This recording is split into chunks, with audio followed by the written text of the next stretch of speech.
laatste nieuws uit Curaçao in het Nederland. Extra Journaal, vers van de pers.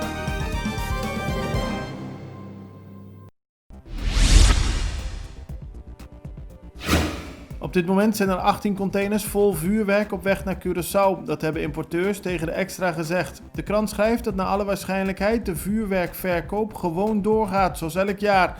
Dat betekent dat vanaf 27 december tot en met 31 december op verschillende plaatsen op Curaçao vuurwerk kan worden verkocht.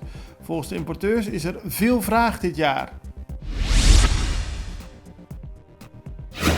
Minister-president Eugène Ruggenaat maakt zich zorgen over een nieuw recordaantal coronabesmettingen dat gisteren op het eiland is geregistreerd.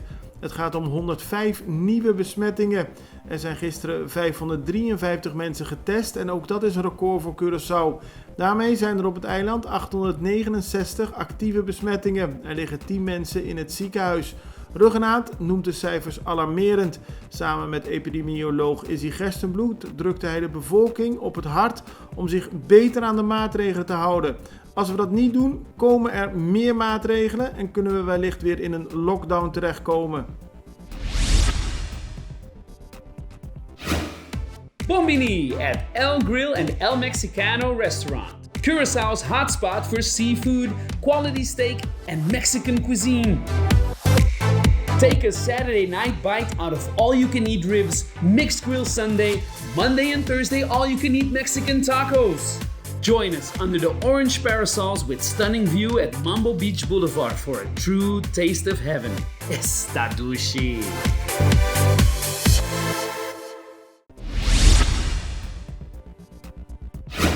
MFK-leider Gilmar Pik-Pisas is positief getest op corona. Dat heeft de partij bekendgemaakt. Vorige week donderdag kreeg Pisas voor het eerst symptomen. Gisterochtend kwam het resultaat van een COVID-test binnen. De partij heeft het gemeld aan de griffier van de Staten. En volgens de partij zijn alle vergaderingen waarbij Pisas aanwezig moest zijn afgezegd. Personen binnen de partij die contact hebben gehad met Pisas zijn gevraagd in quarantaine te gaan.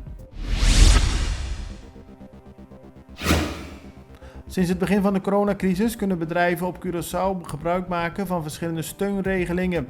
Daar komt nu een nieuwe regeling bij, dat zei minister van Economische Ontwikkeling Steven Martina gisteren. Het gaat om de tegemoetkoming vaste lasten. Bedrijven kunnen een subsidie krijgen voor hun vaste lasten, bijvoorbeeld voor uitgaven aan stroom en water. De regeling gaat in januari 2021. How does an electric car work? Electric vehicles are using a battery that powers the electric motor. Did you know an electric vehicle has enough range for everyday use?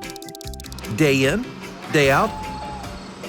Driving an electric vehicle gives you comfort in a modern car and has almost no service needs.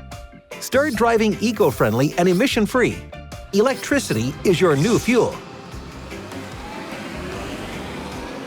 For more information about electric vehicles, please visit dpoint.net.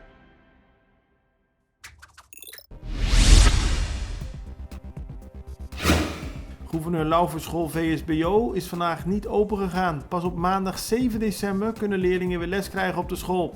Dat heeft de dienst Openbare Scholen gisteren bekendgemaakt. Eerder deze week werd al bekend dat de Prinses Margrietschool dicht is gegaan vanwege coronabesmettingen. Ook bij de Lauverschool geldt dat verschillende leden van het schoolteam positief op corona hebben getest. Diverse docenten zitten in quarantaine. Het was al aangekondigd, maar nu is het steeds meer zichtbaar. Controles op straat in verband met de avondklok. De politie in samenwerking met de Curaçaose militie en de VKC hielden gisteren ook weer verschillende roadblocks. Dat gebeurde onder meer bij Palu Blanco, Biesheuvel en Santa Rosa.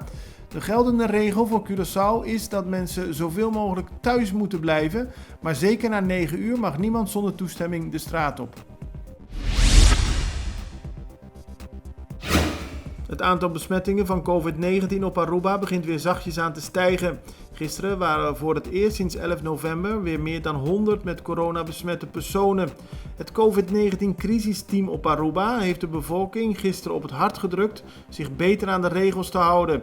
Woensdag werden 27 nieuwe besmettingen geregistreerd. Het aantal actieve besmettingen kwam daarmee uit op 101. Zoals bekend zijn er op het eiland sinds het begin van de crisis 45 coronaslachtoffers overleden. Momenteel liggen 7 coronapatiënten in het ziekenhuis, waarvan 2 op de intensive care. Het belangrijkste nieuws uit Curaçao in het Nederland. Extra Journaal, vers van de pers.